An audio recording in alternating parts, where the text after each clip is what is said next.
Hi, thank you for joining us for Mom Talk. Today we're going to be discussing explaining death to a child. Recently, well, back in December, my dog died. I had her for her whole life, and it was very, very painful experience. It was the first death. I mean, we had family members die, but my daughter was too young to explain anything to, and this time she was 3 going on almost 4, and you know, she was old enough to know that the dog would not be there anymore. So we looked up online, and it said, because apparently lots of parents have this question, what do you do? Do you pretend like the dog is gone, ran off, or do you tell them the truth? And it said to tell them the truth, or they're going to learn to not trust you.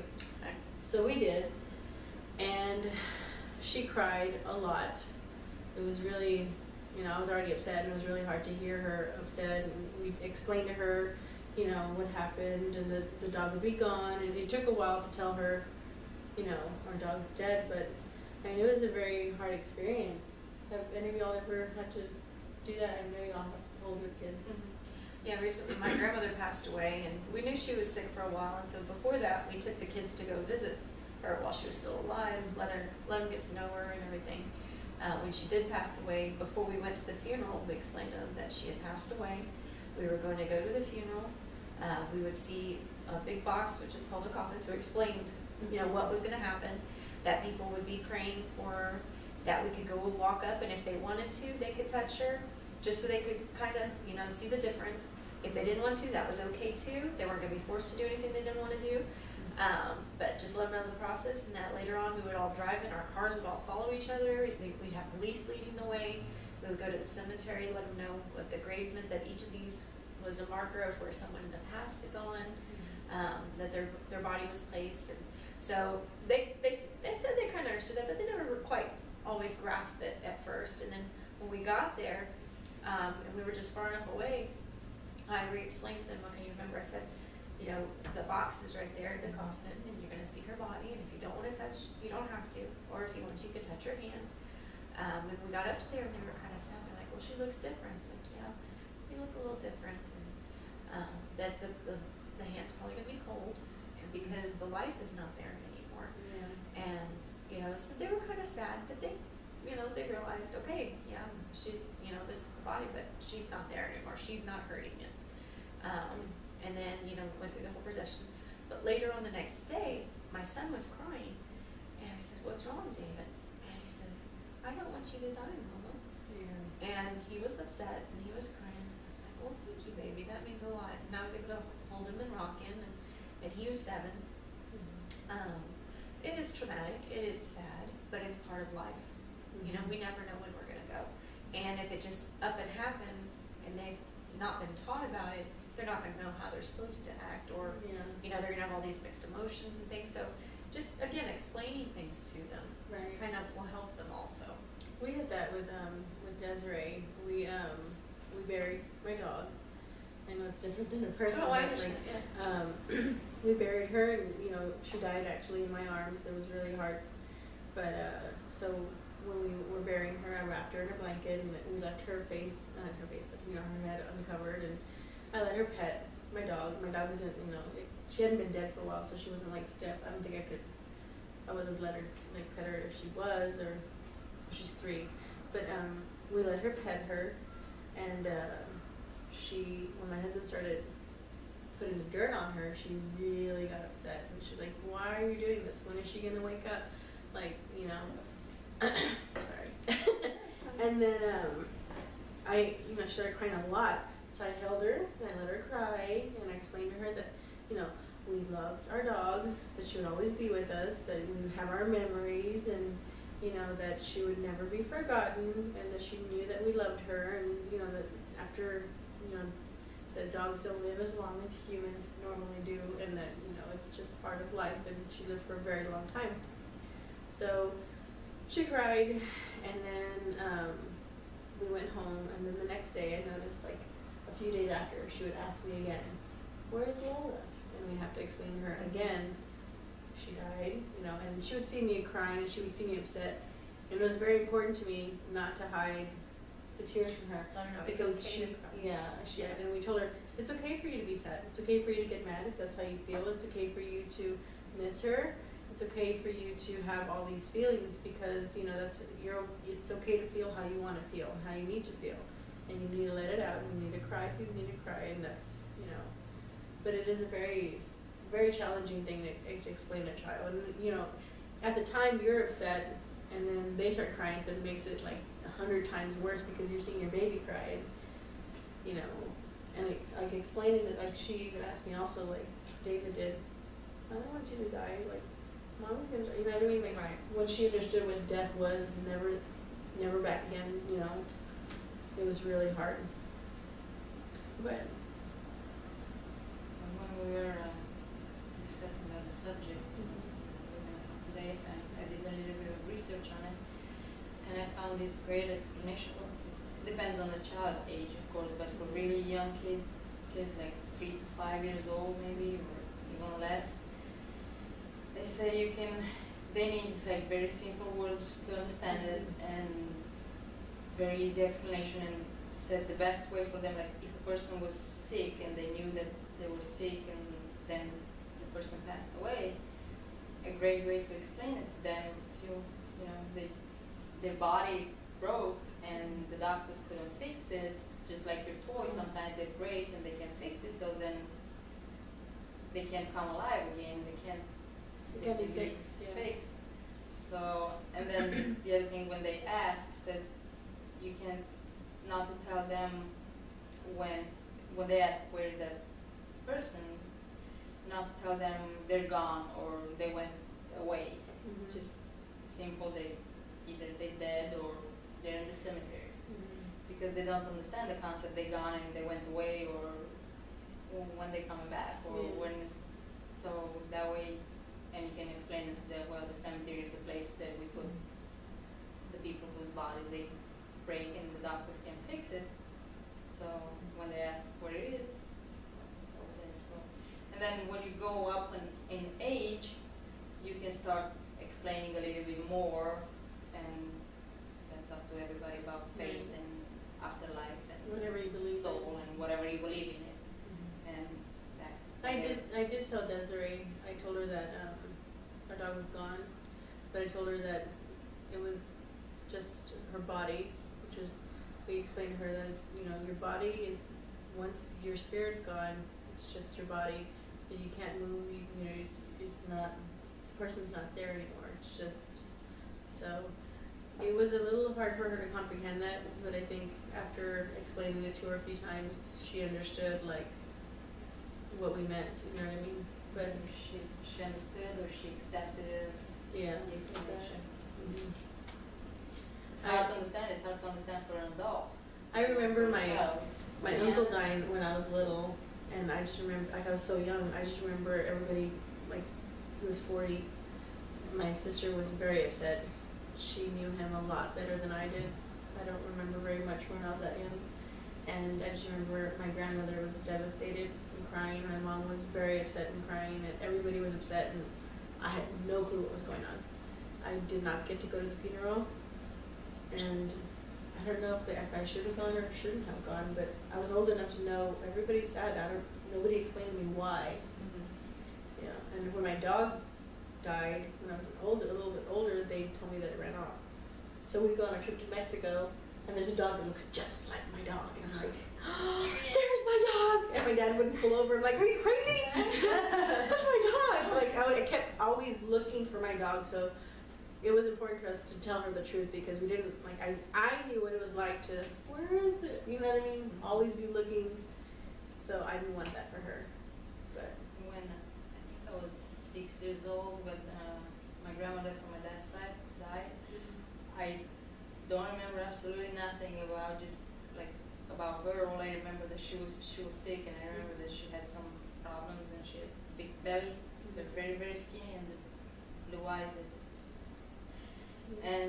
But I remember my dad crying, and I think that's when the first time I saw my dad crying, and then the rest is what I heard stories after from my mom, and she said that my cousin daughter, she was like 4 years old at the time.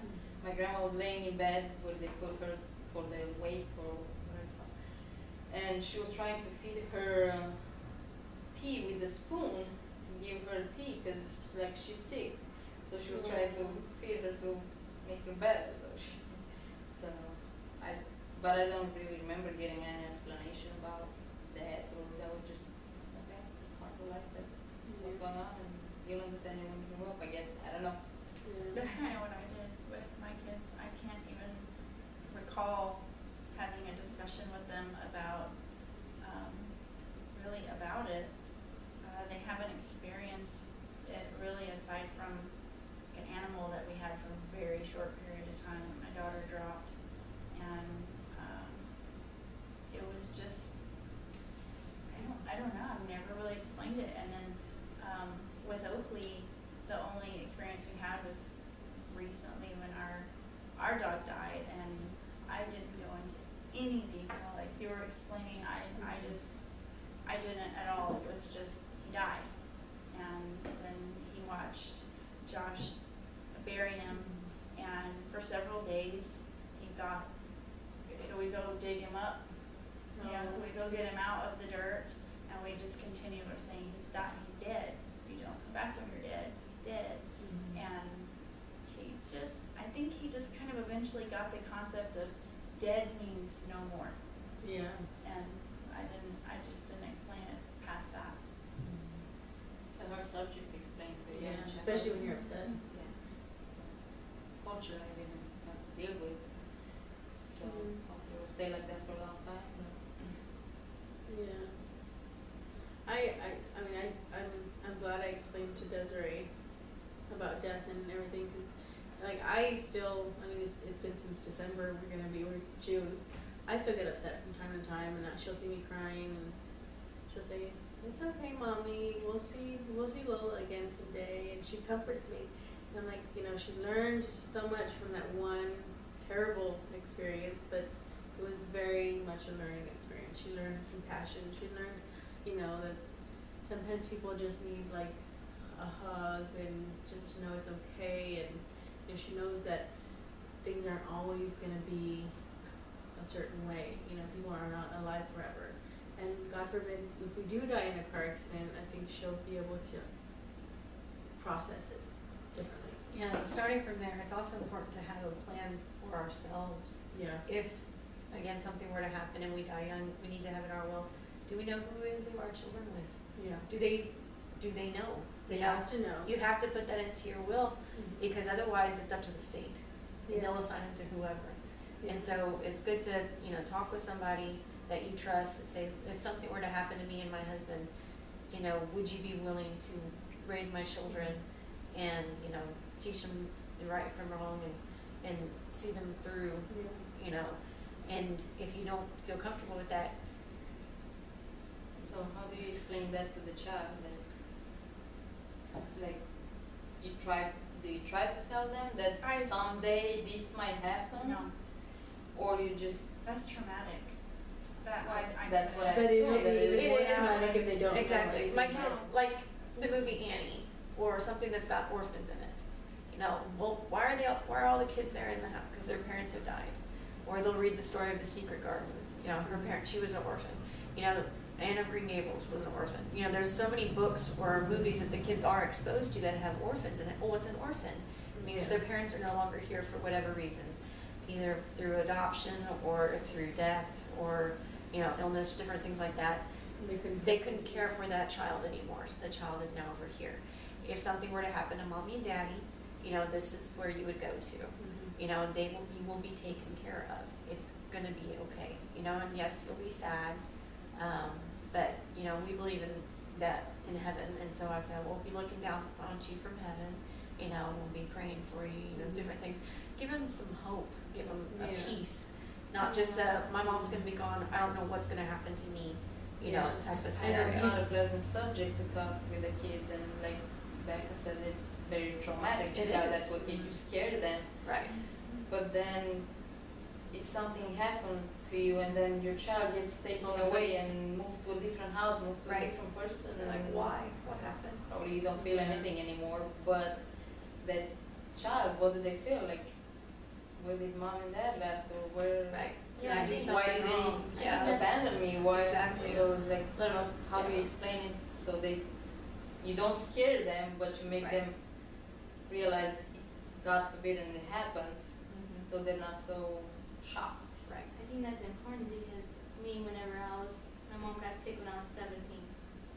I was like, I consider myself like a baby. Like I was like still You're like still needing, yeah. yeah. And so, and my whole life was completely like flipped upside down. Like my dad left. I'm saying it was just me and my mom. My two other sisters were already had their lives. My whole life turned into reality like at age 17. Yeah. I had to work like full-time job where they made like good money, but the hours were nasty. I had to figure out how to pay bills. My mom's, we basically nothing. I had to figure, I'm the one who took her to Houston to get her treatments.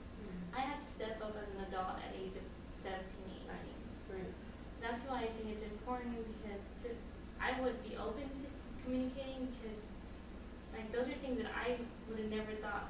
You need to have a plan. Yeah, I need to If have you had a known plan. your mom's plan, or she had set something out. Or like, or if I had my dad's trust, or like a family had a plan because my sisters weren't already older. They weren't taught.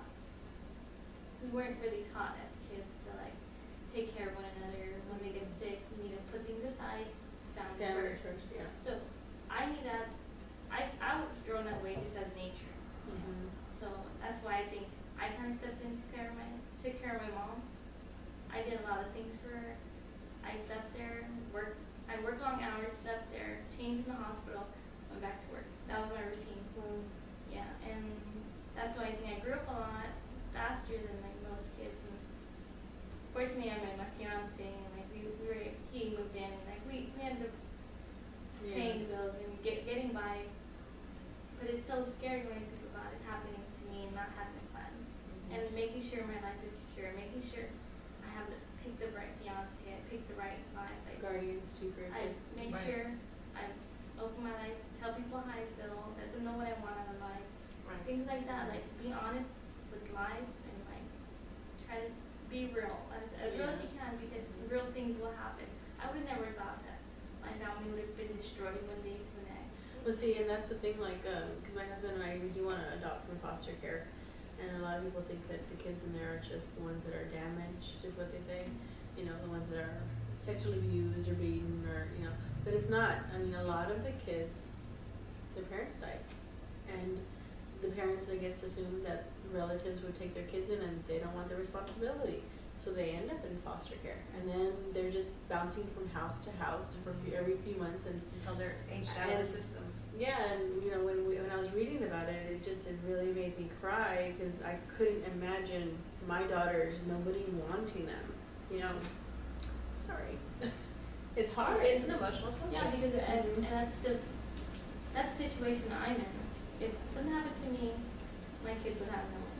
Well, they don't have their father, but we don't have anybody beyond that. Extended family. Like whenever just a few months ago, I had a situation where I needed someone to watch my kids for 7 hours so we were gonna buy a home. It was like the happiest moments of our life. We were like so happy. Just had two babies. We were able to afford to buy a house. Yeah. We were so happy. But we didn't have one person that would take care of both my kids. Really? Yeah, I was like shattered because it's just like I wanted people to be happy for me, like willing to help me, let's do this, you know. Yeah. And I just felt so sad, and that's why like I'm real like to myself. I don't like to like try things or like Yeah. do things that are like maybe a little unsafe, you know, because I know it's just me. Like I'm all like that. So it's kind of hard to like. You can't be as free with your life if, and that's with I think with any parent. You can't just be, oh, I'm gonna go here, I'm gonna do that, carefree, because you just never know, and you have that constant, I am responsible for these children. You know, you just, I can't, like, even people that I do trust or would trust with my kids, like I can't imagine not being around for their graduation. And for me, I'm like, oh, sorry. When I was younger, I was always thinking that, you know, I don't want to be old and depend on somebody to take care of me or Yeah. things like that. And was like, okay, 60, maybe that's a lot Mhm. that I was thinking. And of course, I was with a 20-something Yeah. mind and carefree and that. Now that I have my daughter, I'm like, oh God, I hope I live forever so I can see her Yeah. always. But it's just part of life. That You you're not never gonna be know. forever. Yeah. See, and like me being a mom, it's like weird because like in the back of my head, I think, okay, everything's fine because if I die, Aaron's a good dad, and I'm fine thinking that. Yeah. You know what I mean? I don't think like, oh my God, I shouldn't be thinking I'm gonna die. Or I shouldn't be having these negative thoughts. But you like, have to think yeah, about I'm it. You like, have oh to well, if I plan. die, I feel good. I'm glad that he's the father. You My know? husband and I would, like, when we first met Desiree, we're gonna have to take 2 separate vehicles. So if there's an accident, somebody's alive. It was like, you I'm were just not joking, but relating, I guess. I don't recall being that paranoid. it's not about being paranoid, it's about being I don't- prepared. No, I meant Yeah. like that particular, Oh, well, we you know, were just take kind separate vehicles. we were joking. I just, Because we were trying to some figure out people do. who would we leave our kids with, Some and we were people like, take we're it just that gonna take 2 serious. separate vehicles. I They just do. I didn't see a problem with it. Like, you know, I would do it, but I don't see people gonna take that route to be extra safe and Yeah. more power to them. You know? Like, I'm not trying to put you on the spot, I'm not. But, like, I'm listening to us and I'm like, if something, like, does your husband have, like, family also here? Because I'm thinking, like, with the laws and stuff, I would be even more concerned, because you're from And that's one of Romania. that's one of my concerns in case something happens.